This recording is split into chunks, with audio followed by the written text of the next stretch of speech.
বিসমিল্লাহির রহমানির রহিম। প্রিয় শিক্ষার্থীবৃন্দ, আশা করি তোমরা ভালো আছো। আমিও ভালো আছি। আসসালামু আলাইকুম ওয়া রাহমাতুল্লাহ। আজকে তোমাদের মাঝে আরো একটি নতুন ডিফারেন্ট লেভেলের একটা ম্যাথমেটিক্যাল প্রবলেম নিয়ে এসেছি। যদি তোমরা শুরু থেকে শেষ পর্যন্ত দেখো তাহলে তোমাদের অনেক কাজে লাগবে। এখানে আলোচনাগুলো শুধুমাত্র একটা অধ্যায় বা একটা চ্যাপ্টারের মধ্যে নিহিত বিষয়টা কিন্তু তা নয়। ম্যাথমেটিক্যাল প্রবলেমগুলো আলোচনা করেছি, এটা শুধুমাত্র যে তোমার ডিপার্টমেন্ট ওয়াইজ কাজে লাগবে বিষয়টা কিন্তু তা না। এখানে বিভিন্ন সাবজেক্টের সাথে রিলেশন থাকতে পারে। তো শুরু থেকে শেষ পর্যন্ত আশা করি দেখবে।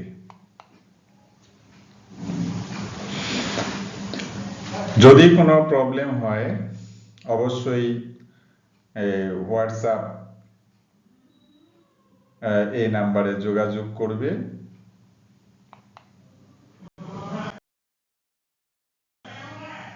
এখানে একটা তোমাদের এটা জাস্ট একটা cognitive knowledge. Don't bias any job. তুমি যখন যে কাজে থাকবে প্লিজ অন্যের কোনো একটা অন্যায় আবদারের কারণে তার কাছে কখনো তুমি বায়াস হবে না। কথাটা তোমার কাছে অথবা তোমাদের কাছে অনেক হালকা মনে হলেও বিষয়টা কিন্তু অত্যন্ত গুরুত্বপূর্ণ এবং জরুরি। এই ক্ষেত্রে তোমাকে মনে রাখতে হবে যে আমি আসলে লিমিটেড একটা লাইফ নিয়ে এই জগতে আমার প্রবেশ। আমি যে কোনো মুহূর্তে নাও থাকতে পারি, সেদিকে লক্ষ্য রেখে এই ওয়ার্ড, এই ল্যাঙ্গুয়েজ, এই যে একটা শব্দ, একটা সেন্টেন্স যাই বলো না কেন, এটা একটু মেনটেন করবা। এতে জীবনে চলার পথে অনেক কি বলবো শান্তি পাবে। ঠিক আছে?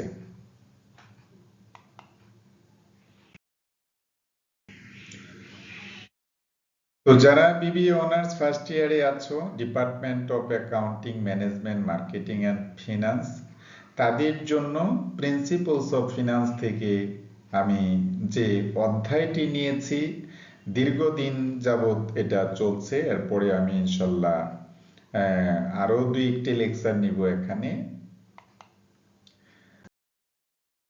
যারা এইচএসসি তে আছো তাদের 2টা পার্ট আছে ফিনান্স এন্ড ব্যাংকিং এর। একটা হচ্ছে প্রথম পত্র আর একটা হলো দ্বিতীয় পত্র। তো প্রথম পত্র ম্যাথমেটিক্যাল টার্মস, দ্বিতীয় পত্র জাস্ট থিওরিটিক্যাল। সো যারা ইন্টারমিডিয়েট পরীক্ষার্থী আছো এবং ফার্স্ট ইয়ারে আছো সবার জন্যই কাজে লাগবে। এটা হচ্ছে ক্যাপিটাল বাজেটিং অর্থাৎ মূলধনী বাজেট। যারা বাংলা ভার্সনে আছো এবং ইংলিশ ভার্সনে আছো উভয়ের জন্যই কাজে লাগবে। শুধু বাংলা যারা আছো বাংলা লিখবে, ইংরেজিতে যারা আছো ইংরেজিতে লিখবে। আর যারা অনার্সে বিবিএ প্রফেশনাল কোর্সে আছো অবশ্যই তোমাদের এটা ইংলিশ ভার্সনে লিখতে হবে।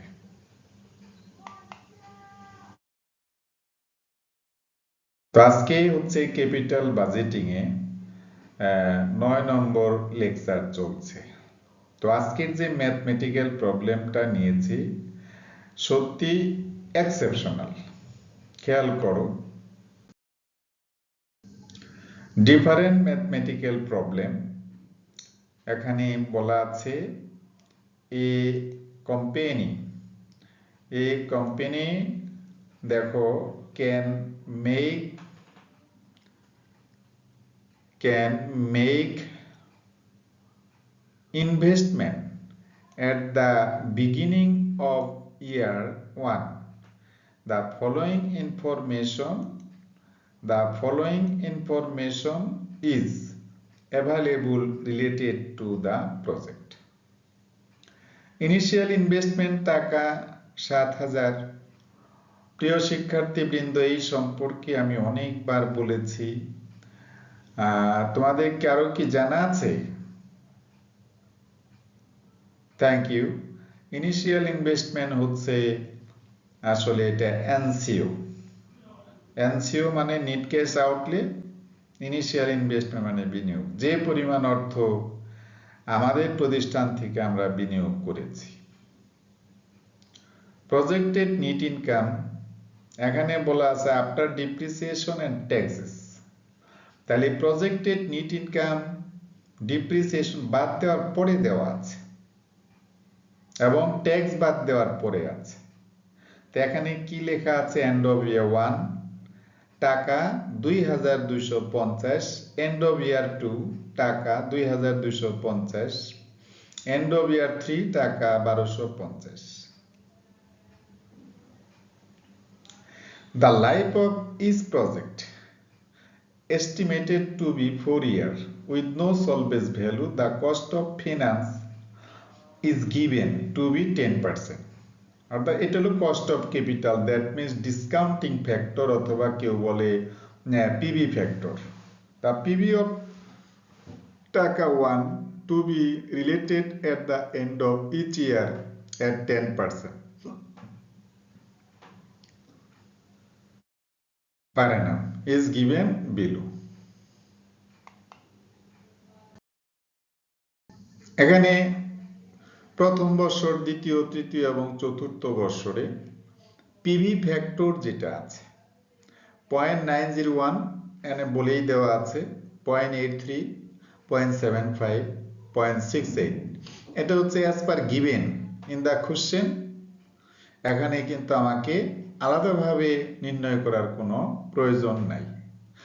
I have not need to find out another calculation because of here problem is given in the question as per given, so আলাদাভাবে এটা আমরা করব না।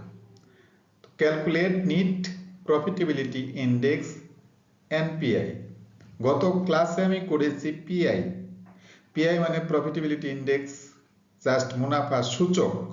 আর আজকে যেটা করছি সেটা হলো নিট প্রফিটেবিলিটি ইন্ডেক্স। তাই নিশ্চয়ই বুঝতে পেরেছ গত ক্লাসের ম্যাথের সাথে আজকের ম্যাথ কিছুটা কি আছে, ভিন্নতা আছে। ঠিক আছে? Calculation of net present value year 01, 02, 03, 04। তো নিট ইনকাম 2250, 2250, 1250, 250। ডিপ্রিসিয়েশন, এই ডিপ্রিসিয়েশনটা আমি কিভাবে পেলাম? 1750, 1750, 1750, 17। এটা দেওয়া আছে যে ইনিশিয়াল ইনভেস্ট করেছি আমরা 7,000 টাকা, আর এটা কার্যকরী সময় হচ্ছে 4 বছর। সুতরাং 7,000 কে যদি আমরা 4 দিয়ে ভাগ করি, ঠিক আছে, তাহলে এই পরিমাণ টাকা চলে আসবে। পরবর্তী পেজে এটা আমি দেখিয়েছি। তো সিএফএটি কি? সিএফএটি হলো ক্যাশ ফ্লো আফটার ট্যাক্স। তাহলে যেহেতু নিট ইনকামটা ডিপ্রিসিয়েশন বাদ দেওয়ার পরে ছিল এবং ট্যাক্স বাদ দেওয়ার পরে ছিল, এই কারণে আমি ডিপ্রিসিয়েশনটা এটার সাথে অ্যাড করে দিব, করলে সিএফএটি পাওয়া যাবে 2250। এটার সাথে এটা যোগ, এটার সাথে এটা যোগ এবং এটার সাথে এটা যোগ করলে আমরা টোটাল এটা পেলাম। আর পিবি ফ্যাক্টর যেটা আছে 0.91, 0.83, 0.75, 0.68। আশা করি বুঝতে পেরেছো। আর টোটাল প্রেজেন্ট ভ্যালু যেটা হবে সেটা শুধুমাত্র এই দুইটা কলামকে গুণ করো, গুণ করো, গুণ করো, এই যে গুণ করো, করলে 1, 2, 3, 4, টোটাল আসলো 10,570 টাকা টোটাল প্রেজেন্ট ভ্যালু। আর এখান থেকে যদি আমি এই এনসিওটা বাদ দিই, এনসিও কত? 7,000, বাদ দিলে থাকে 3,570। সেটি হচ্ছে NPV, that means net present value, যা পূর্ববর্তী ক্লাসে তোমাদেরকে আমি দেখিয়েছি।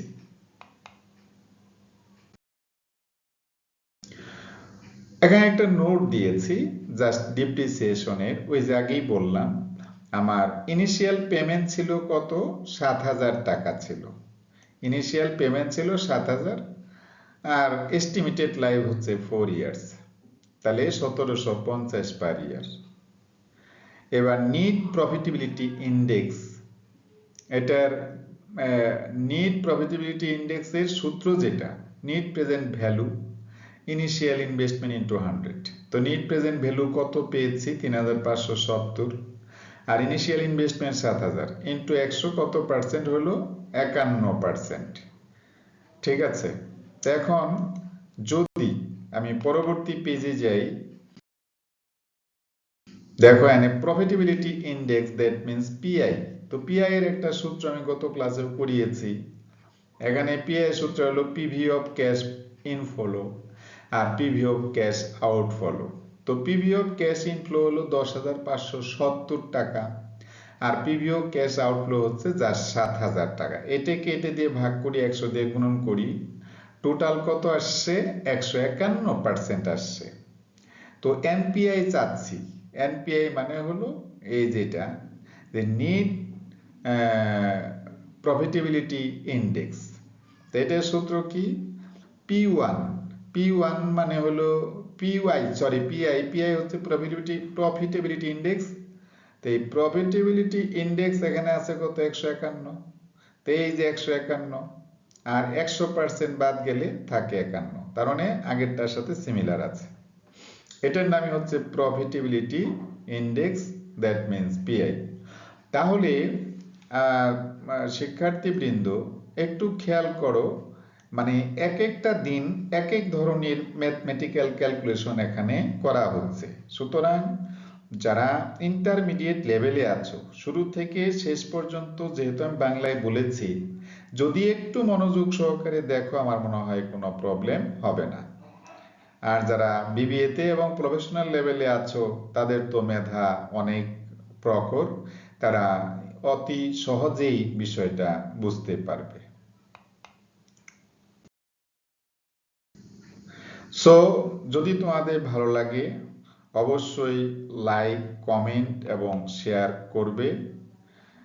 আর যদি ত্রুটি থাকে আমাকে পরামর্শ দাও, যাতে পরবর্তীতে ভালো কোনো ভিডিও তোমাদের সামনে নিয়ে উপস্থিত হতে পারি। সে পর্যন্ত যে যেখানে থাকো ভালো থাকো, সুস্থ থাকো এবং নিরাপদে থাকো। আসসালামু আলাইকুম ওয়া রাহমাতুল্লাহ ওয়া বারাকাতুহু।